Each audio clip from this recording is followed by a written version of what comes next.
is destined to be Skeletor.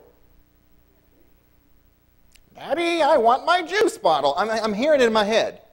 I'm looking into the future and I'm seeing this. And if the point, this is all to say that if you have not seen my ultrasounds, your life is not complete. And my mission is now to enlighten you.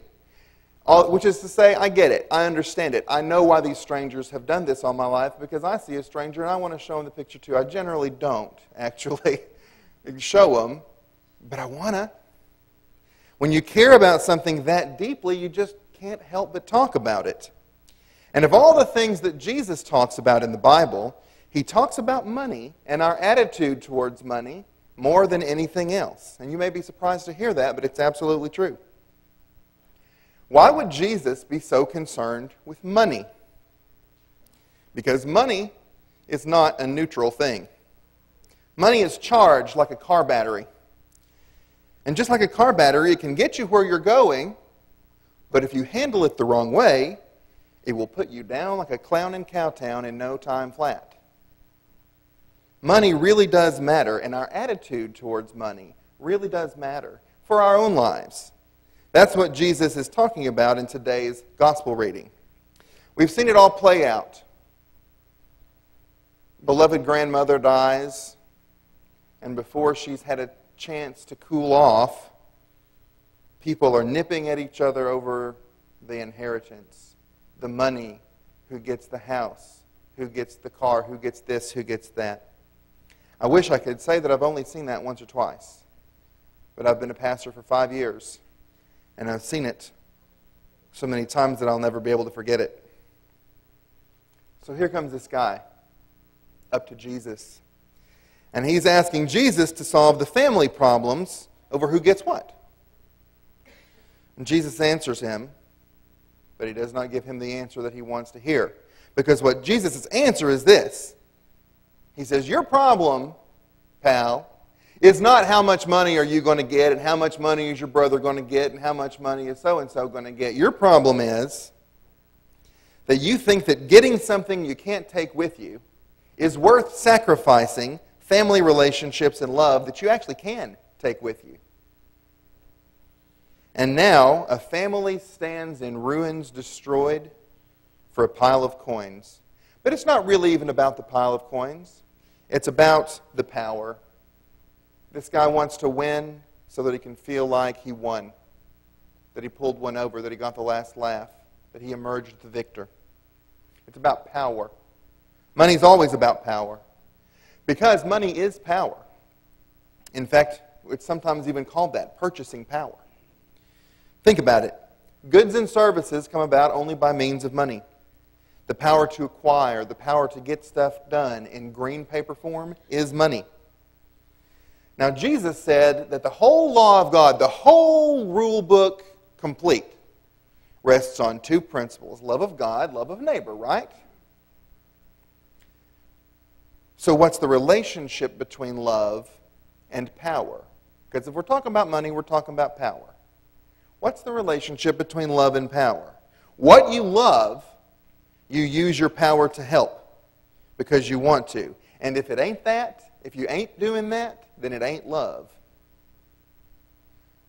It's easier to say you love something than to actually show the love by using your power, including your money power, to support it and to make sure that it happens. It's like Jesus said, even the most evil people know not to give their children a snake for a present. Even the most evil people know to use their power for the good of those whom they love. Whatever it is you love, that's where you put your money. Now, when it comes to health checkups, they sell these little cuffs called sphygmomanometers. I can spell that in case I ever have to spell my way out of a tricky situation. Like I'm stranded in a jungle or something, and it's me and a spelling bee that determines whether I get to come home. And I get sphygmomanometer, I'm home free. They sell these little sphygmomanometers. Are you guys awake this morning? Is it too early? Do we need to be warmed up? Because that was gold. So they sell these things so anytime you can put the cuff on your arm, you can find out what your blood pressure is. You need to be monitoring your blood pressure for your health, right? For your blood sugar, there's little meters. You can prick your finger and test your little blood strip, and it will tell you how much blood sugar you have. If you want to test your love of God and neighbor, there's not a cuff or a finger prick tool. The way to check your health about how your love of God and neighbor is coming along is to check out your bank statement. Are you piling up more than you need without using it to help someone else? And I'm not really, this sermon is not about the tithe. This is not the dreaded sermon on the amount. But it is about money, and tithing is part of that. And there's an illustration I heard from another pastor, and he was trying to convince some guy that he should be given 10%, and the guy says, I just don't think I need to do that. And so the pastor says, how about a compromise? Because they were golfing. He says, how about you make a commitment not to spend more on golf per year than you do give to the church? And the guy said, that makes sense. If you're spending more on golf than you're giving to the church, this is a red flag. If you're, and it's not just church too, charities too. Again, I'm not trying to be a pitch man right now, but if you look at your balance sheet and it turns out that you're investing your money not in advancing people's lives, but in something else, then that's a big red flag. And hey, just like blood pressure, nobody's going to put a gun to your head and make you change it. I mean, no one's going to do that. But just like with your blood pressure, you can let it go, but it's not going to let you go. You need to watch it, or it will be watching you. And again, it's not about how much money you have. It's how you're using the money you've been entrusted with. It's not even money I want to talk about today, though.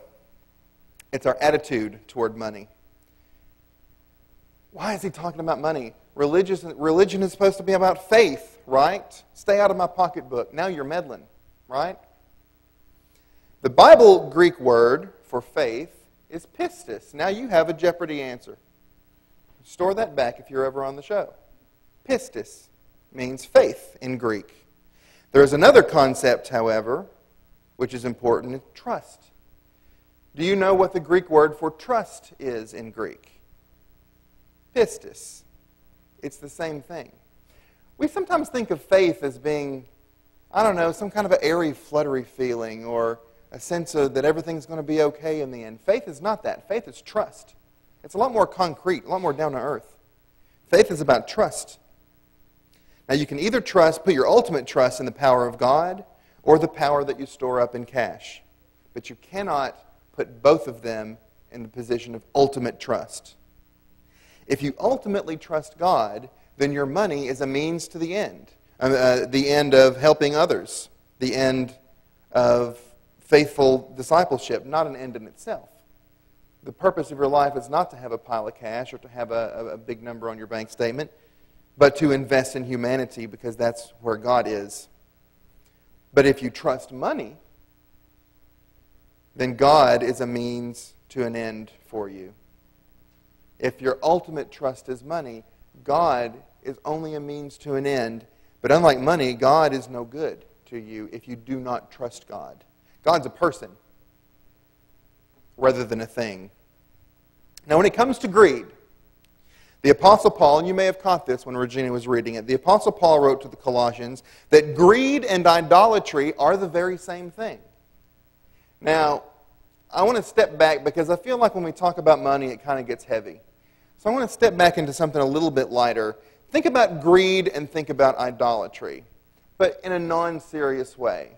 What's the first thing that comes to your mind? I can tell you for me, when I think of greed, the first thing that comes to my mind, the first image, is Scrooge McDuck jumping into a pile of gold and swimming around. And when I think of idolatry, I think of those guys from Temple of Doom with the glowing rocks, and they have it in the skull face thing, and they're trying to lower Kate Capshaw into a lava tube. What do you want from me? I was raised in the 80s. So, what do greed and worship, what does Scrooge McDuck and these guys from Temple of Doom have to do with each other? The key is actually built into the word worship. This is kind of a Da Vinci Code moment, because I want to show you something about the word worship you maybe have never noticed. Its original meaning, the original meaning of the word worship is to ascribe worth. You can even hear it in the word. Worship, worth, worship, worth. They're forms of the very same word. Worth is a money term. How much is such and such thing worth?